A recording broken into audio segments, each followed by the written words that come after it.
Hello दोस्तों, कैसे हो आप सभी। मैं उम्मीद करता हूँ आप सभी जहाँ पर भी होंगे बहुत ही अच्छे होंगे।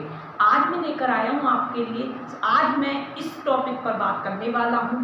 पहले से ही आपको पता चल ही गया होगा कि आज मैं इस समय आपसे किसके बारे में बात करने वाला हूँ। तो आज मैं जो लेकर आया हूँ आपके लिए वो है सिंपल फ्रैक्शन।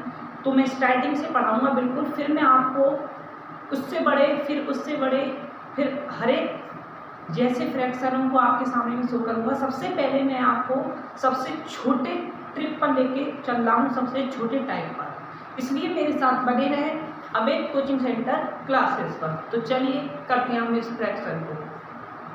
यहाँ पे देखो, यहाँ पे है साधारण फ्रैक्शन। क्या है बच्चों? साधारण फ्रैक्शन। सबसे पहले भिन्न को सीखने के लिए एक बात ध्यान रखो, जब हम कोई भी संख्या पढ़ते हैं बट्टे वाली, वो हम अंश बट्टे हर के रूप में पढ़ते हैं। किसके रूप में पढ़ते हैं बच्चों? अंश बट्टे हर के रूप में। जहाँ अंश ऊपर वाला होता है और ऊपर वाला होता है ये बच्चों अंश, और ये जो हर है ये हमारा नीचे वाला होता है, नीचे वाला। ठीक है बच्चों, ये नीचे वाला होता है और ये ऊपर वाला होता है। तो अगर कोई भी आपके जैसे कि मान लो बट्टे वाली कोई संख्या है, जैसे मान लो ये कोई संख्या है और ये इसके नीचे रखा है, तो ये जो इसके ऊपर है ये वाला बच्चों ये तो हमारा अंश होगा, और जो इसके नीचे है ये आपको यहाँ पे दिख रहा होगा, ये जो नीचे था भी ये हर होगा। जी हाँ, आपने सुना, बिल्कुल सही सुना। तो यहाँ पे देखिए, हम इसको इंग्लिश में न्यूमरेटर यानी एन से शो करते हैं और हर को डिनोमिनेटर, यानी कि इसको जो शो करते हैं हम एन बटे डी के नाम से शो करते हैं। तो हम न्यूमरेटर अंश को बोलते हैं और डिनोमिनेटर हर को बोलते हैं। बस आप इस बात को समझ लो, फ्रैक्शनों को करने के लिए कुछ बेसिक की भी जरूरत होती है। ठीक है बच्चों, अब सबसे पहले अगर आप इसके बारे में सीख जाओगे फिर आपको बहुत आसानी से समझ में आ जाएगा।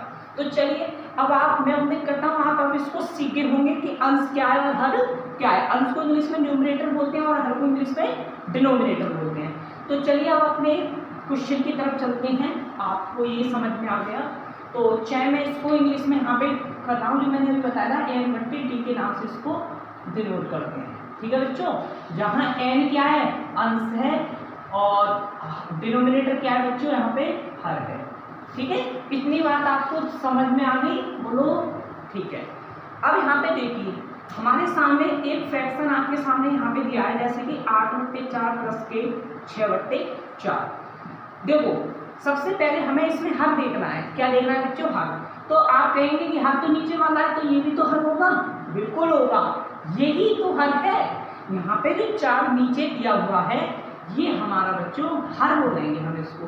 मैंने आपसे कहा अंश हमारा ऊपर वाला होता है, जैसे 8 और 6 ये अंश है, और यहाँ पे 4 और 4 जो दिए हैं वो हर है। ठीक है, जब समान संख्या होती है, जैसे 4 यहाँ पे 4 यहाँ पे, तो हम एक संख्या को लिख लेते हैं, तो 4 आया। बस कुछ नहीं करना, यही है कि 4 है, अब इन संख्याओं को प्लस कर देना है। 4 के पहाड़े में 4 क्या पोत में 4 के पहाड़े में 4 कितने पोत में आता है? एक ही पोत में आता है।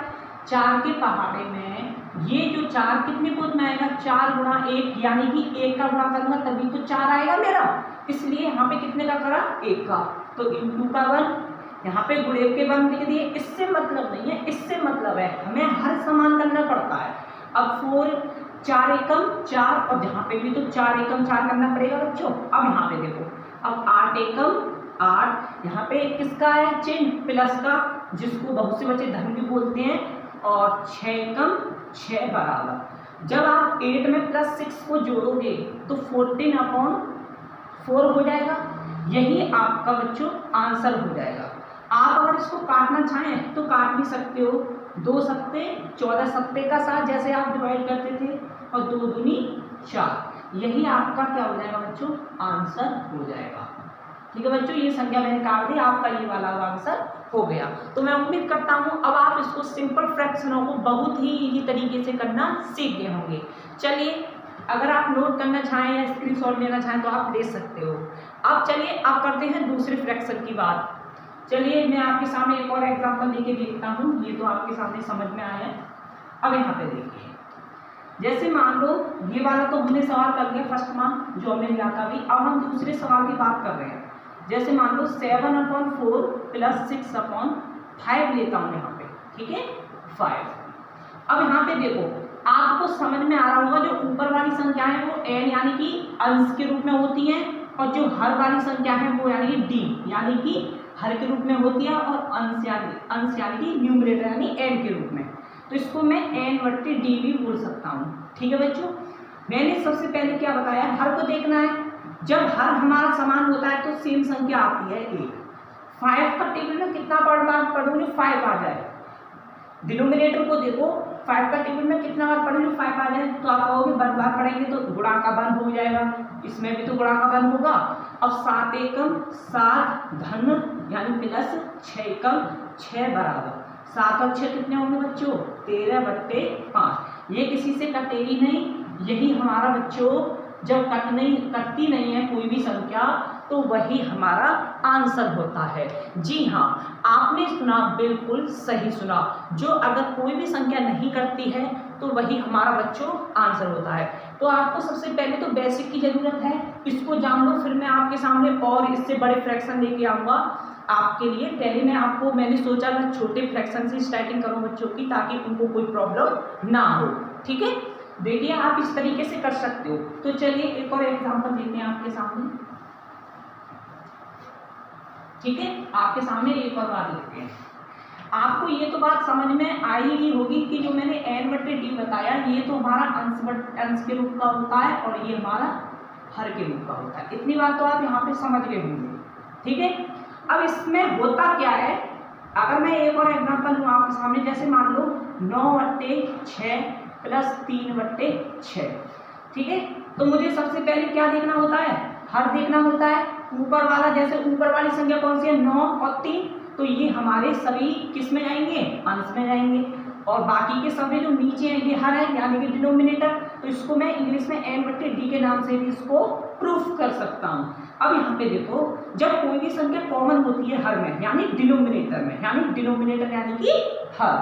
अब यहाँ पे देखो 6 और 6 है, क्या है बच्चों 6 और 6। जब कॉमन होता है तो हम एक ले लेते हैं। मैंने जैसे आपने इससे बिफोर वाले क्वेश्चन में जो देखा था पहले वाले क्वेश्चन में, उसी तरीके का है ये।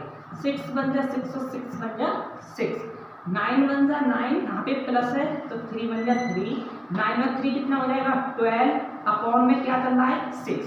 अब इसको काट दो 2 से, 2 6 जा 12 और 2 3 जा 6, ठीक है। ये कट गया। अब इसको काट दो और काट दो, 3 दूनी 6 और 3 एकम 3।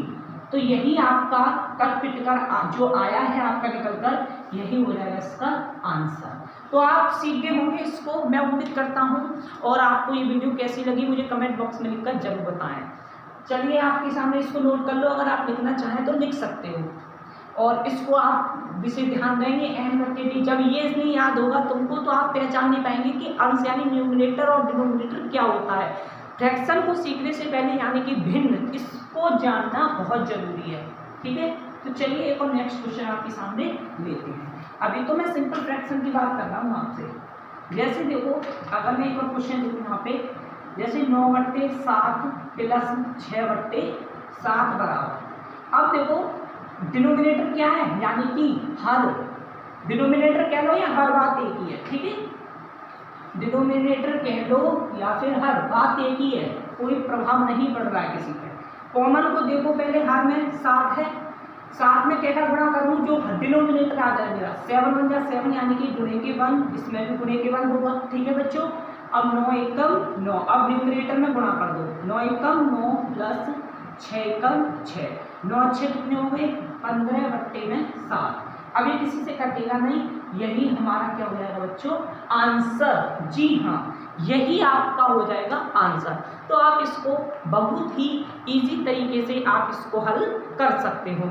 तो मैं उम्मीद करता हूँ आप इसको समझ गए होंगे, और फिर लेकर आऊँगा ऐसे ही टॉपिक पर एक और वीडियो आपके लिए। इस वीडियो को देखने के लिए आपका बहुत बहुत धन्यवाद।